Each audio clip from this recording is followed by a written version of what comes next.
Selamat pagi Bapak Ibu dan saudara yang kasih Tuhan. Mari di akhir pekan ini kita memulai hari kita dengan membaca firman Tuhan di kitab 2 Tawarikh pasal 26. Segenap bangsa Yehuda mengambil Uzia yang masih berumur 16 tahun dan menobatkan dia menjadi raja menggantikan ayahnya, Amasya.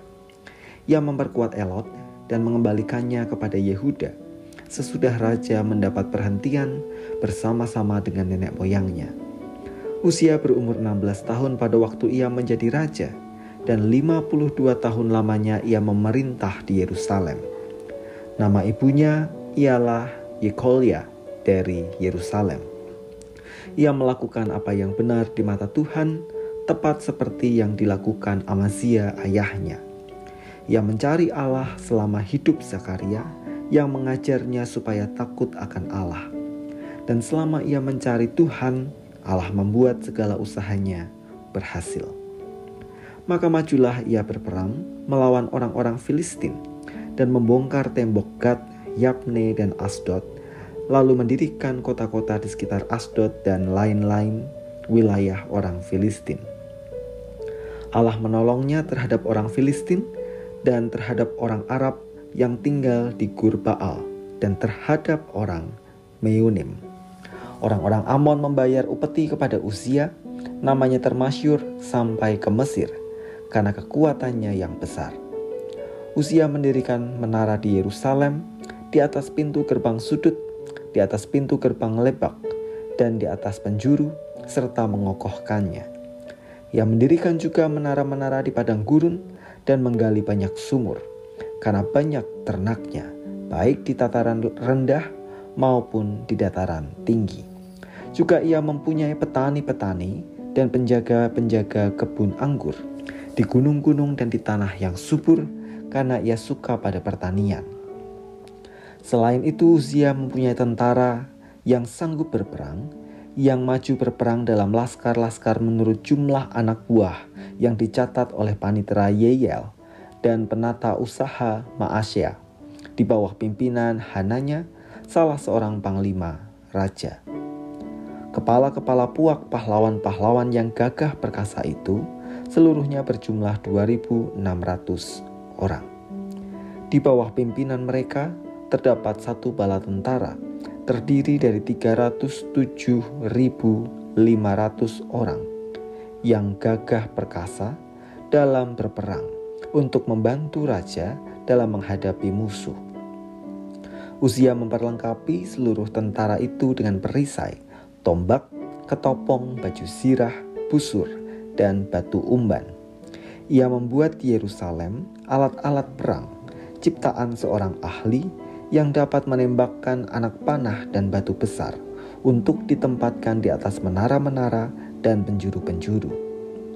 Nama raja itu termasyur sampai ke negeri-negeri yang jauh karena ia ditolong dengan ajaib sehingga menjadi kuat. Setelah ia menjadi kuat, ia menjadi tinggi hati sehingga ia melakukan hal yang merusak. Ia berubah setia kepada Tuhan Allahnya dan memasuki bait Tuhan untuk membakar ukupan di atas mezbah pembakaran ukupan. Tetapi Imam Azaria mengikutinya dari belakang bersama-sama 80 imam Tuhan, orang-orang yang tegas. Mereka berdiri di depan Raja Uzia dan berkata kepadanya, "Hai Uzia, engkau tidak berhak membakar ukupan kepada Tuhan. Hanyalah imam-imam keturunan Harun yang telah dikuduskan yang berhak membakar ukupan. Keluarlah dari tempat kudus ini, karena engkau telah berubah setia. Engkau tidak akan memperoleh kehormatan dari Tuhan Allah karena hal ini." Tetapi Uzia dengan pokor ukupan di tangannya untuk dibakar menjadi marah. Sementara amarahnya meluap terhadap para imam, timbullah penyakit kusta pada dahinya di hadapan para imam di rumah Tuhan dekat mezbah pembakaran ukupan. Imam kepala Azaria dan semua imam lainnya memandang kepadanya, dan sesungguhnya ia sakit kusta pada dahinya. Cepat-cepat mereka mengusirnya dari sana, dan ia sendiri tergesa-gesa keluar karena Tuhan telah menimpakan tulah kepadanya. Raja Uzia sakit kusta sampai kepada hari matinya. Dan sebagai orang yang sakit kusta, ia tinggal dalam sebuah rumah pengasingan karena ia dikucilkan dari rumah Tuhan. Dan Yotam anaknya mengepalai istana raja dan menjalankan pemerintahan atas rakyat negeri itu. Selebihnya dari riwayat Uzia dari awal sampai akhir ditulis oleh Nabi Yesaya bin Amos. Kemudian Uzia mendapat perhentian bersama-sama dengan nenek moyangnya, dan ia dikuburkan di samping nenek moyangnya di ladang dekat pekuburan raja-raja karena ia berpenyakit kusta, kata orang. Maka Yotam anaknya menjadi raja menggantikan dia. Bukan kelemahan, tetapi kekuatan yang menjadi pencobaan. Uzia, Raja Yehuda, yang juga tercatat hidup benar di mata Tuhan. Ia meneladani ayahnya Amazia dengan hidup setia mencari Tuhan. Oleh karena itulah, Tuhan Allah menganugerahkan kerajaan yang kuat dan kokoh di bawah pemerintahan Uzia. Dari persenjataan militer, pasukan yang besar jumlahnya, dan pertanian yang maju diterima Uzia sebagai anugerah atas kesetiaannya kepada Allah. Nama Uzia pun tercatat sebagai raja yang tenar di antara bangsa lain oleh karena kekuatannya. Dengan kekuatan yang luar biasa itu, kemudian Uzia berubah setia kepada Allah. Ia masuk ke dalam rumah Tuhan dan bermaksud membakar korban ukupan sendiri. Padahal jelas dinyatakan hanya imam keturunan Harun yang diperbolehkan masuk ke dalam ruang kudus itu serta membakar korban bagi Allah. Uzia memandang rendah ketetapan Allah itu dalam amarahnya. Dan seketika itu juga kusta muncul di dahinya. Kusta membuatnya diasingkan dan tidak lagi dapat menjalankan status maupun tugasnya sebagai Raja Yehuda. Saudara-saudari yang dikasihi Tuhan, dari Uzia kita belajar satu hal.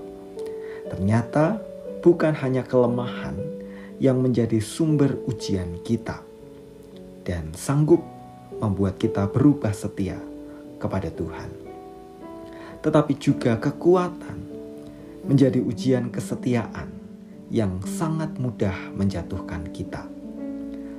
Pepatah Indonesia mengatakan, semakin tinggi pohon, semakin kencang anginnya. Maka semakin kuat, semakin besar ujiannya. Mari, jadilah umat Tuhan yang di tengah situasi kuat ataupun lemah, tetap tekun dan setia mencari dan menghargai Tuhan dalam segala ketetapannya, agar kita tidak jatuh dalam pencobaan dan tidak menerima murka Tuhan. Terlebih dari itu, di tengah banyaknya hal yang Tuhan anugerahkan bagi kita menjadi kekuatan bagi diri kita, jadilah pribadi yang senantiasa mengucap syukur. Mari kita berdoa. Kami mengucap syukur untuk firman yang kami renungkan pada pagi hari ini. Tolonglah kami Tuhan, agar kami tetap mawas diri dan menghargai kehadiran Tuhan dalam hidup kami. Karena sesungguhnya hidup kami tidak pernah lepas dari berkat-berkat Tuhan. Kami menyerahkan kegiatan kami di akhir pekan ini. Mohon Tuhan memberkati. Di dalam nama Tuhan kami Yesus Kristus, kami berdoa. Amin.